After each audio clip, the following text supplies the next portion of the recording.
Bismillahirrahmanirrahim. Assalamualaikum warahmatullahi wabarakatuh.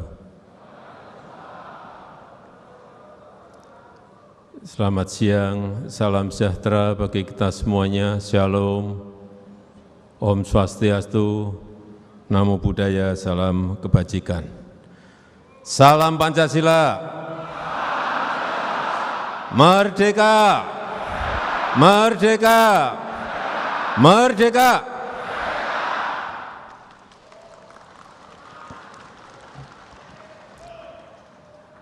Yang saya hormati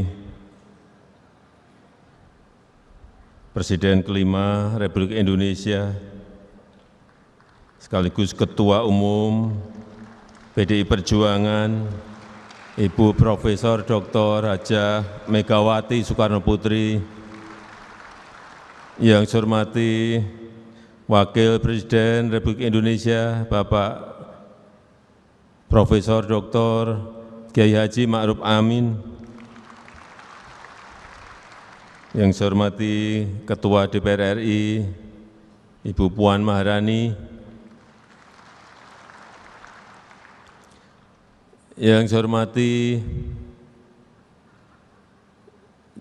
Pak Sekjen beserta seluruh jajaran DPP, DPD, DPC, serta fraksi yang hadir pada sore hari ini, dan seluruh keluarga besar PDI Perjuangan yang saya hormati.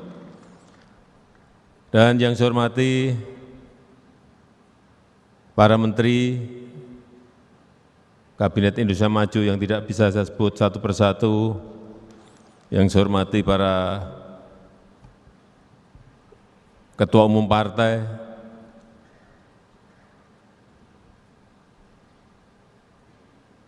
P3, Pak Mardiono, Partai Hanura, Pak Usman Sabtaodang. Beliau ini sering ngadep saya. Pak Aritanu Sutebyo, Perindo, Bapak Ibu sekalian, hadirin undangan yang berbahagia. Tema di Rakernas keempat PDI Perjuangan saat ini sangat relevan dengan keadaan yang kita hadapi, yang bukan sesuatu yang sangat gampang, tapi betul-betul sesuatu yang tidak mudah untuk diselesaikan, karena ini menyangkut ancaman perubahan iklim nyata dan sangat kita rasakan dalam kehidupan kita sehari-hari saat ini. Kenaikan suhu bumi, kekeringan di mana-mana, kemarau panjang, sehingga menyebabkan gagal tanam, menyebabkan gagal panen, dan super El Nino yang ada di 7 provinsi di negara kita juga mempengaruhi pasokan pangan kepada rakyat kita Indonesia. Plus ditambah yang kedua, yang pertama ancaman perubahan iklim, yang kedua juga yang berkaitan dengan geopolitik dunia yang juga berpengaruh pada pasokan pangan. Perang di Ukraina, kelihatannya perang di sana jauh dari kita. Tapi ternyata gandum yang tadi disampaikan oleh Ibu Mega, gandum kita impor gandum itu 11 juta ton, dan hampir 30% itu berasal dari Ukraina dan Rusia, karena di sana memang produsen gandum terbesar dunia. Saat saya bertemu dengan Presiden Zelensky, beliau menyampaikan pada saya, ada stok 77 juta ton berhenti di Ukraina karena perang. Begitu saya masuk ke Rusia, saya bertemu dengan Presiden Putin, beliau juga cerita, Di Rusia ada 130 juta ton gandum yang berhenti, tidak bisa diekspor karena keamanan laut. Artinya total dari dua negara itu yang tidak bisa keluar gandumnya 207 juta ton. Sehingga yang terjadi adalah di Afrika, di Asia maupun di Eropa sendiri, kekurangan pangan itu betul-betul nyata dan terjadi. Harga yang naik secara drastis, dan bahkan kemarin saya membaca di sebuah berita, di satu negara maju di Eropa, anak-anak sekolah banyak yang sudah tidak sarapan pagi. Yang biasanya sarapan pagi sekarang ini sudah tidak sarapan pagi karena kekurangan bahan pangan, karena mahalnya bahan pangan.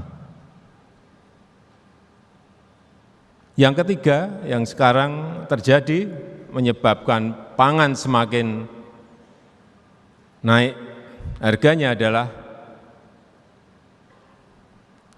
19 negara sekarang ini sudah tidak mengekspor pangan. Bahkan tadi pagi saya baca lagi, bukan 19 lagi, tapi 22 negara sekarang ini sudah tidak mau mengekspor bahan pangannya. Termasuk di dalamnya adalah beras. Ada Uganda, Rusia, India, Bangladesh, Pakistan, dan Myanmar terakhir juga akan masuk lagi tidak mengekspor bahan pangannya. Betapa nanti kalau ini diterus-teruskan, ini akan semua harga bahan pokok pangan semuanya akan naik. Sehingga sekali lagi saya sangat setuju apa yang tadi disampaikan oleh Ibu Ketua Umum, Bu Mega, semuanya setuju. Dan lebih setuju lagi apa yang disampaikan calon presiden Pak Ganjar Pranowo. Tadi saya bisik-bisik ke beliau, Pak, nanti habis dilantik, besoknya langsung masuk ke daulatan pangan. Enggak usah lama-lama. Perencanaannya disiapkan sekarang, begitu dilantik besok langsung masuk ke kerja kedaulatan pangan. Sehingga swasembada pangan, ketahanan pangan, kedaulatan pangan itu betul-betul kita miliki. Ngeri sekali kalau melihat cerita semua negara sekarang mengerim semuanya, tidak ekspor pangannya. Gandum sudah, beras sudah, gula sudah, semuanya ngerim semuanya. Oleh sebab itu, 10 tahun ke depan, 5 tahun ke depan, 10 tahun ke depan memang visi taktis itu harus kita miliki. Bukan visi misi yang terlalu bagus di awang-awang, tapi visi taktis, rencana kerja detail harus kita miliki.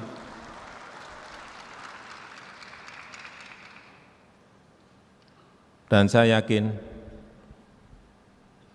Pak Ganjar mampu menyelesaikan ini.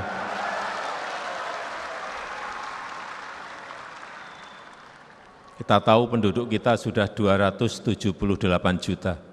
Penduduk kita saat ini sudah 278 juta. Dunia juga sudah lebih dari 8 miliar penduduk dunia.